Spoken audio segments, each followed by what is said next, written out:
लाडक्या बहिणीसाठी खूप धक्कादायक गोष्ट आहे। लाडक्या बहिणीचे 83,000 अर्ज बाद झालेले आहेत। इथे पाहू शकता 83,000 अर्ज बाद झालेत। हे कोणी सांगितलं इकडे पहा, लोकमत न्यूज नेटवर्क म्हणजे ही लोकमतची बातमी आहे की त्यांनी सांगितलंय की 83,000 अर्ज बाद झालेत। हे अर्ज बाद का झालेत व कोणाकोणाचे झालेत याची आपण आता माहिती घेऊया। इकडे पहा, छत्रपती संभाजीनगर मुख्यमंत्री माझी लाडकी बहीण योजनेतील 83,575 महिलांचे अर्ज विविध कारणामुळे बाद केलेले आहेत। पुढे काय दिले, दुसरीकडे गेल्या 9 महिन्यापासून अर्ज नोंदणीचे पोर्टल ही बंद आहे। नव्याने नोंदणी होत नसल्यामुळे आता ही योजना जसे ते तशीच राबवण्यात येण्याची शक्यता आहे। अर्ज बाद होण्याची कारणे, इकडे तर अर्ज बाद होण्याची कारणे दिलेली आहेत। आयकर दात्या म्हणजे ज्यांनी इन्कम टॅक्स भरतात ती लोक, 4 चाकी असलेल्या व इतर शासकीय योजनांचा लाभ घेणाऱ्या महिलांचे अर्ज योजनेतून बाद करण्यात आलेले आहेत। म्हणजे तुम्ही जर इतर कोणत्याही योजनेचा लाभ घेत असाल, तुमच्या घरी 4 व्हीलर असेल व तुम्ही इन्कम टॅक्स भरत असाल तर तुमची ही योजना तुमच्यासाठी बंद केलेली आहे। जिल्ह्यात एकूण 9,32,000 लाभार्थी, पुढे काय म्हणलंय, सप्टेंबर पासून ही नोंदणीच बंद केली। बरोबर, शेवट त्यांनी अंगणवाडी सेविकाला फॉर्म भरायला सांगितलं, त्यानंतर ही नोंदणीच बंद केली होती। सप्टेंबर 24 पासून लाडकी बहीण योजनेसाठी नोंदणी बंद। बोगस अर्जाचे प्रमाण हे खूपच कमी आहे, फक्त 24। ग्रामीण भागातून 24 अर्ज बोगस आलेले आहेत, ते पूर्णपणे रद्द आहेत। 24 म्हणजे काय मोठी संख्या नाहीये, पण 200हून अधिक महिलांनी स्वतःहून योजनेचा हक्क सोडलेला आहे। जिल्हा व बाल कल्याण विभागाने काय म्हणलेले आहे, 10,15,825 अर्ज आले होते।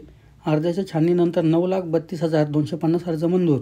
सध्या नवीन नोंदणी बंद आहे, पण आयकर विभागानुसार मिळालेल्या डेटानुसार पडताळणी सध्या करण्यात येत आहे व महिलांची नावे आगामी काळात कमी होणे शक्य आहे। म्हणजे अजूनही महिलांना अर्ज बंद होऊ शकतो, म्हणजे बऱ्याच महिलांना अजून चान्सेस आहेत की तुमचा ते फॉर्म बंद करू शकतात। पुढे बघा, बाद करण्यात आलेले अर्ज कुठून आहेत। छत्रपती संभाजीनगर 61,128, सगळ्यात जास्त फॉर्म छत्रपती संभाजीनगर जिल्ह्यातून हे झालेले आहेत बाद। त्यानंतर वैजापूरमधून 15,000, कन्नड तालुका 24,000, पैठण 20,000, गंगापूर, फुलंब्री, सिल्लोड, म्हणजे टोटल छत्रपती संभाजीनगर जिल्ह्यातून 83,575 एवढे अर्ज बाद झालेले आहेत। म्हणजे विचार करा बहिणींनो, टोटल एवढे अर्ज बाद झालेले आहेत। फक्त हे एका जिल्ह्याचे झाले, मग टोटल आपल्या सगळ्या राज्याचे मिळून किती फॉर्म बाद झाले असतील।